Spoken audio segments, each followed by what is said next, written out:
Assalamualaikum warahmatullahi wabarakatuh. Perkenalkan, nama saya Darni Saribukti. Saya dari Prodi D32A Keperawatan Stika PPNI Jawa Barat dengan NIM 119009. Di sini saya akan melakukan promosi kesehatan dengan tema penyalahgunaan narkoba di usia remaja dengan sasaran anak SMP. Selamat menonton. Assalamualaikum warahmatullahi wabarakatuh. Halo adik-adik semua, selamat pagi. Gimana nih kabarnya kalian semua? Salam warahmatullahi wabarakatuh. Alhamdulillah Teteh sehat. Alhamdulillah ya adik-adik, kalau semua pada sehat. Di sini kakak mau melakukan penyuluhan tentang bahaya narkoba. Sebelum melakukan penyuluhan, yuk kita sama-sama bilang Bismillahirrohmanirrohim. Semoga acara ini bisa berjalan dengan lancar ya adik-adik. Bismillahirrohmanirrohim. Baik, untuk selanjutnya kita mulai saja acaranya. Mangga pemateri silahkan masuk. Assalamualaikum warahmatullahi wabarakatuh. Halo adik-adik semua, apa kabar nih? Perkenalkan, nama saya Darni Sarimukti. Saya dari Stika PPNI Jawa Barat. Di sini Teteh mau ngejelasin apa sih itu narkoba, apa sih bahaya narkoba gitu ya. Adik-adik semua bisa manggil Teteh Darnis aja ya, biar lebih deket ya. Oke, adik-adik semua bisa disimak PowerPoint-nya ya. Bener banget, kalian semua adik-adik pada pinter-pinter ya semuanya. Tapi Teteh di sini mau jelasin yang lebih rinci. Narkotika atau obat-obatan terlarang atau yang biasa disebut dengan narkoba atau narkotik, psikotropik dan juga zat adiktif atau yang biasa disebut dengan nafsa merupakan suatu bahan atau zat yang dapat mempengaruhi kondisi kejiwaan seseorang dan juga psikologi seseorang, baik itu pikiran, baik itu perilaku maupun perasaan, serta dapat menimbulkan ketergantungan baik secara fisik maupun secara psikologi. Di kalangan remaja dari tahun ke tahun selalu mengalami peningkatan. Kenapa? Karena remaja merupakan masa transisi, masa peralihan dari masa anak-anak menuju ke masa dewasa. Jadi pada tahap ini anak-anak gitu ya atau remaja gitu merasa bahwa ingin mencari jati dirinya, ingin mencoba hal-hal baru yang mereka belum tahu nih apa sih dampak positifnya, apa sih dampak negatifnya gitu ya. Jadi mereka tuh pengen ikut-ikutan tren. Itu alasan kenapa Teteh sama teman-teman Teteh mau ngadain penyuluhan sama adik-adik semua tentang bahaya narkoba, agar adik-adik semua tidak terjerumus terhadap hal-hal negatif penggunaan barang-barang terlarang yang dapat merugikan baik secara fisik, mental, maupun sosial kalian. Oke, di slide kelima ini ada jenis-jenis narkotik. Yang pertama itu adalah opium. Opium dibagi menjadi dua kelas. Ada yang namanya heroin, ada yang namanya morfin. Yang kedua itu adalah ganja. Dan yang ketiga itu adalah amfetamin. Amfetamin juga dibagi menjadi dua kelas, yaitu ada sabu-sabu dan juga ada ekstasi. Oke, next slide ini adalah perbandingan antara laki-laki dan perempuan pengguna narkoba gitu ya. Sebenarnya perempuan dan laki-laki ini memiliki resiko yang sama untuk terjerumus terhadap hal-hal negatif, tetapi laki-laki memiliki resiko yang lebih tinggi dibandingkan perempuan. Kenapa? Karena terbukti pada survei yang telah dilakukan pada tahun 2016, sebanyak 289 orang laki-laki yang positif mengkonsumsi narkoba dan hanya 75 orang perempuan yang mengkonsumsi narkoba. Ada faktor penyebab dan penyalahgunaan narkoba. Pemakai narkoba akan mengalami gangguan-gangguan fisik. Contohnya yang pertama adalah berat badan yang menurun secara drastis. Jadi kalau pemakai itu bakal kelihatan nih, tiba-tiba kok berat badannya jadi turun banget, kok jadi kurus banget, kok jadi kurus kering banget gitu ya. Yang kedua itu adalah matanya cekung dan berwarna merah. Yang ketiga itu adalah mukanya pucat, jadi nanti bakal kelihatan banget nih, udah kurus, matanya cekung, matanya merah, wajahnya pucat, kulitnya pucat gitu ya. Terus bibirnya menjadi kehitam-hitaman. Tapi ini beda ya, bukan kehitam-hitaman karena mengkonsumsi rokok atau kayak emang bibirnya hitam dari lahir gitu. Ada perbedaan-perbedaan gitu. Terus tangannya itu dipenuhi oleh bintik-bintik berwarna merah. Dan yang terakhir itu adalah buang air besar dan juga buang air kecil tidak lancar. Jadi kayak BAB-nya tuh sembelit gitu. Faktor yang mendorong seseorang terjerumus terhadap hal-hal negatif penggunaan nafsa ini, yang pertama adalah pengendalian diri yang lemah gitu. Yang kedua adalah kondisi kehidupan keluarga. Kondisi kehidupan keluarga ini seperti adanya perceraian orang tua atau orang tua yang sibuk, kurangnya komunikasi antar orang tua, itu juga dapat menyebabkan anak dapat dengan mudah terjerumus terhadap hal-hal negatif. Selanjutnya adalah temperamen yang sulit gitu. Kenapa? Karena obat ini juga dapat dijadikan sebagai obat penenang atau obat biar kita tuh lebih rileks gitu. Tapi penggunaannya itu yang salah gitu. Selanjutnya adalah mengalami gangguan perilaku gitu. Selanjutnya adalah suka menyendiri dan suka berontak. Jadi orang-orang yang suka sendiri atau orang-orang yang introvert sebagian gitu lebih mudah untuk terjerumus terhadap hal-hal negatif. Terus prestasi sekolah yang rendah gitu. Terus tidak diterima di dalam kelompok, contohnya karena pembulian gitu. Jadi mereka tuh saya tidak dianggap nih di kelompok ini gitu. Saya tuh diacuhkan di kelompok ini, jadi saya lebih memilih untuk mencari kelompok lain yang bisa menerima saya walaupun itu negatif gitu. Selanjutnya adalah berteman dengan pemakai. Nah, ini tuh adalah faktor yang sangat mempengaruhi seseorang dapat terjerumus terhadap hal-hal negatif. Kenapa? Seperti pepatah Arab pernah bilang gitu ya, kalau kita berteman dengan tukang parfum, maka kita wanginya akan wangi parfum, akan wangi gitu. Apabila kita berteman dengan tukang sampah gitu ya, maka kita akan wanginya sampah. Jadi kita tuh harus pinter-pinter nih adik-adik semua untuk milih teman. Mana sih teman yang baik, mana sih teman yang ngajak kita ke hal-hal yang buruk gitu, mana sih teman-teman yang bisa nyebarin positive vibes gitu ya ke kita gitu. Kita tuh harus pinter-pinter karena ini tuh bakal mempengaruhi banget nih untuk kedepannya kita. Misalnya kita yang asalnya baik-baik aja, terus kita temenan sama pemakai, terus kita lihat nih, kita oh gini. Terus kan kadang namanya juga remaja ya, kadang suka mikir kayak oh kayaknya enak ya, gimana kalau kita coba satu kali. Terus kata temennya, ya coba aja, nggak apa-apa, cuma satu kali mah nggak kenapa-kenapa gitu. Nah, satu kalinya ini yang nanti bakal membuat kita kayak kecanduan. Jadi yuk teman-teman, kita sama-sama harus pinter banget pilih-pilih teman gitu ya. Selanjutnya adalah yang terakhir ini adalah mengenal narkoba di usia dini. Apa sih teh maksudnya gitu? Mungkin di beberapa orang gitu ada orang tua atau ya orang tuanya atau orang terdekatnya itu yang mengkonsumsi narkoba. Jadi dia tuh pas udah dari kecilnya tuh udah lihat, oh ini ayah saya kok kayak gini ya gitu, oh ibu saya kok kayak gini gitu, oh misalnya orang-orang terdekat saya kayak gini. Jadi saya tuh kayak penasaran karena udah tahu dari sejak dulu gitu ya, jadi kayak oh ya udahlah gak apa-apa, satu kali aja kita coba. Nah ini tuh adalah faktor-faktor. Oke, next slide ini adalah dampak narkoba terhadap perilaku. Yang pertama itu adalah malas. Ya, kenapa? Karena orang yang udah kecanduan itu cenderung kayak males banget buat ngapa-ngapain. Maunya tuh istirahat aja, maunya itu rebahan aja, maunya diem aja, nggak mau ngapa-ngapain gitu ya. Selanjutnya itu adalah melupakan tanggung jawab, ya. Terus juga jarang mengerjakan tugas-tugas rutinitasnya. Misalnya, yang tadinya belajarnya rajin, kok tiba-tiba jadi kayak males-malesan. Terus yang biasanya sekolahnya semangat gitu, kok tiba-tiba kenapa ya jarang sekolah gitu, kenapa ya kok absennya sekarang jadi bolong-bolong gitu. Selanjutnya adalah mencuri uang di rumah, di sekolah, maupun di pekerjaan. Kenapa? Karena orang yang udah kecanduan sama barang-barang terlarang seperti narkoba ini gitu ya, tubuhnya itu kayak terus minta nih, kalau nggak dikasih tuh minta dopingan gitu. Kalau nggak tuh bakal sakau. Nah kalau udah sakau ini kan tubuh tuh bakal kerasa sebadan-badan tuh sakit banget ya.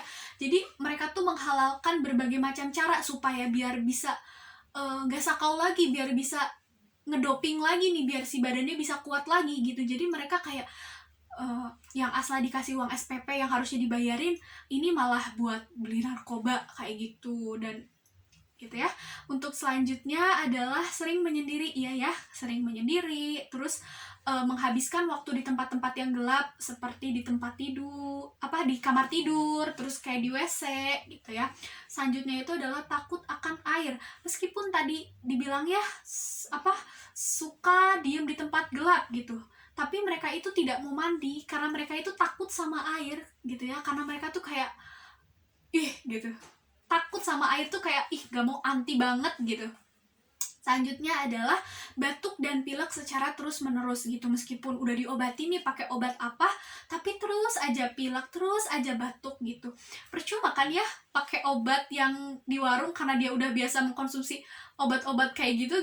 Jadi kan gak akan ngaruh juga gitu ke tubuhnya. Kenapa itu jadi batuk pilek secara terus-menerus.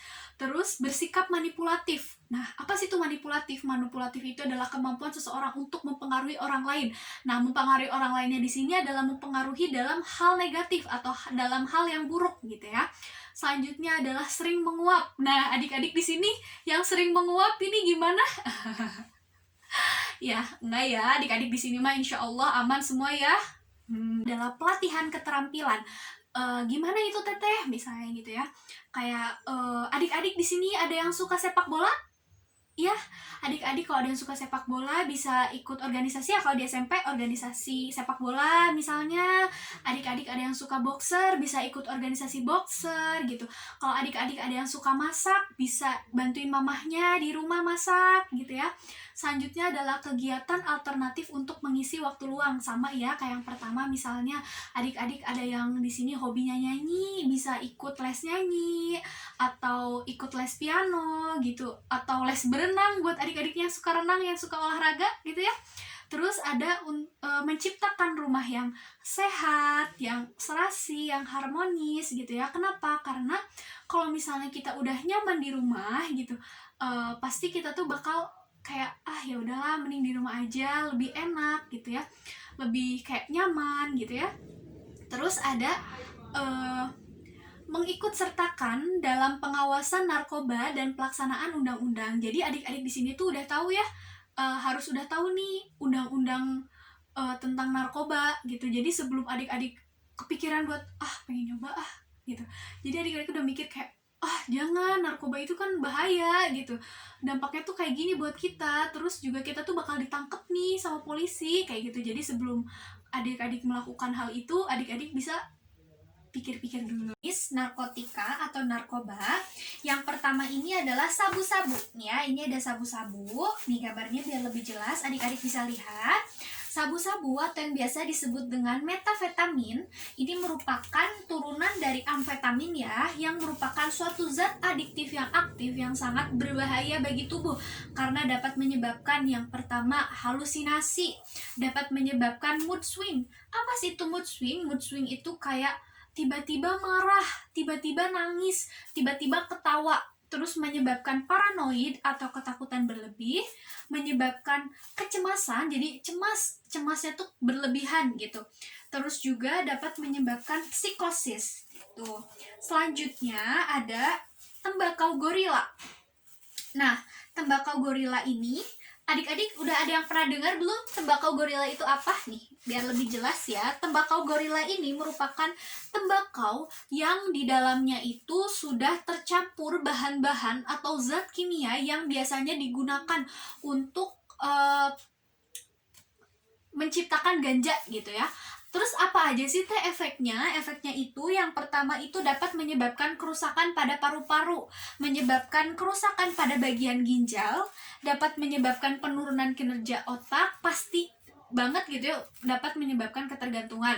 Nah, untuk selanjutnya ada yang namanya ini, cantik ya bunganya, namanya itu adalah opium. Opium atau biasa disebut dengan bunga candu gitu ya.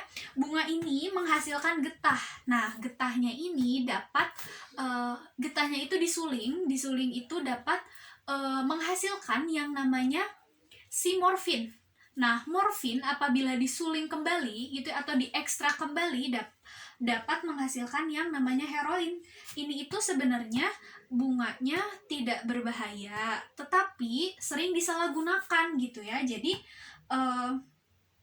jadi bunga ini itu indah tapi merusak gitu ya. Selanjutnya ada yang namanya mushroom. Mushroom di sini itu ada bukan jamur kancing, bukan jamur kuping, bukan jamur enoki gitu yang adik-adik biasa makan. Ini itu adalah jamur yang namanya itu adalah jamur panelis atau yang biasa disebut dengan magic mushroom. Ini itu dapat menyebabkan yang pertama itu delusi, halusinasi, perilaku impulsif, dan juga penurunan kinerja otak. Nah, untuk selanjutnya ada yang namanya Riklona. Nah, ini Riklona. Riklona ini penurunan kinerja otak. Nah, untuk selanjutnya ada yang namanya Riklona. Nah, ini Riklona. Riklona ini merupakan obat psikotropika yang biasanya digunakan untuk pada pasien yang mengalami gangguan-gangguan psikologi gitu ya. Tapi sebenarnya ini obatnya itu tidak berbahaya jika dikonsumsi sesuai dengan dosis dan sesuai dengan resep dokter. Tapi kadang orang-orang itu menyalahgunakan, jadi dikonsumsinya yang harusnya 1 kali dalam 1 hari, ini tuh 10 1 kali minum gitu kan, itu berbahaya banget gitu ya. Selanjutnya tadi udah ya sabu-sabu, tembakau gorila, terus ada ganja. Nah, ganja ini banyak jenis narkoba yang paling banyak dikonsumsi di Indonesia. Nah, yang kedua itu adalah sabu-sabu gitu ya. Ganja ini tumbuh subur di wilayah Aceh gitu ya. Terus ada yang namanya ini aplazolam. Nah, ini ya adik-adik, ini itu merupakan obat yang biasanya juga diberikan pada seseorang yang mengalami gangguan psikologi gitu ya, masalah psikis seperti depresi, gangguan perilaku gitu ya, biasanya diberikan obat ini. Sebenarnya obat ini tuh tidak berbahaya, tapi disalahgunakan, jadi mengkonsumsinya tuh lebih dari dosis. Nah, itu tuh berbahaya. Nah, selanjutnya itu ada obat jenis-jenis narkotika, yaitu obat Trihex. Nah, ini obat Trihex. Obat Trihex ini merupakan obat keras yang kalau misalnya kita mau beli itu harus pakai resep dokter karena berlogo atau logonya itu berwarna merah. Nah, ini itu obat juga jenis obat keras yang disalahgunakan penggunaannya itu. Jadi ya sama ya, yang dosisnya misalnya harus 1, ini minum tiba-tiba 5, minum tiba-tiba 20 gitu. Jadi bisa menyebabkan kayak halusinasi, depresi, kayak gitu ya. Stop narkoba, say no to narkoba ya. Buat adik-adik, narkoba itu bahaya banget gitu ya. Kalian jangan sampai, nauzubillahi min zalik ya, terjerumus terhadap barang-barang terlarang. Karena kalau kita udah kecanduan, kalau kita udah berpikir, kalau kita udah 1 kali coba, itu tuh bakal candu, bakal terus pengen sedikit aja katanya, nyobain sedikit, terus lama-lama bakal minta lebih banyak dosisnya. Nah, itu yang berbahaya adik-adik. Adik-adik di sini ada yang mau bertanya atau menambahkan atau menyampaikan pendapat tentang materi yang tadi Teteh sampaikan? Gimana? Kalau misalnya nggak ada yang mau bertanya, Teteh aja nih yang nanya. Ayo, siapa yang bisa jawab gimana sih upaya pencegahan untuk terhindar dari penyalahgunaan obat-obatan terlarang? Kalau nanti adik-adik ada yang bisa jawab, nanti Teteh kasih hadiah. Ayo, siapa yang mau hadiah? Ayo, lumayan loh hadiahnya. Teteh, saya mau jawab. Yang pertama adalah pelatihan keterampilan kayak ikut eskul sepak bola, ikut eskul boxer, kayak gitu Teteh. Yang kedua itu adalah kegiatan alternatif untuk mengisi kekosongan, kayak misalnya membantu orang tua, kayak gitu Teh. Yang ketiga itu adalah menciptakan rumah yang aman dan asri. Wih, bener banget, pinter banget adiknya. Nih, Teteh kasih hadiah, semoga bermanfaat ya hadiahnya. Makasih banget ya Teh kadonya, amin, semoga bermanfaat. Makasih Teteh. Terima kasih kepada pemateri yang telah menyampaikan materinya dengan sangat baik dan sangat bermanfaat. Terima kasih juga kepada adik-adik yang telah menyempatkan hadir dalam acara penyuluhan hari ini. Semoga materi yang diberikan dapat diserap dan dapat dipraktekkan dalam kehidupan sehari-hari. Kesimpulan dari acara hari ini adalah masalah penyalahgunaan narkoba atau nafsa, khususnya pada remaja, adalah ancaman yang paling mencemaskan bagi keluarga dan juga bagi bangsa. Pengaruh narkoba sangatlah buruk, baik dari segi kesehatan maupun dampak sosial yang ditimbulkannya. Mari sama-sama kita hindari penggunaan narkoba, say no to narkoba, generasi muda, generasi maju, tanpa narkoba, stop narkoba. Wassalamualaikum warahmatullahi wabarakatuh.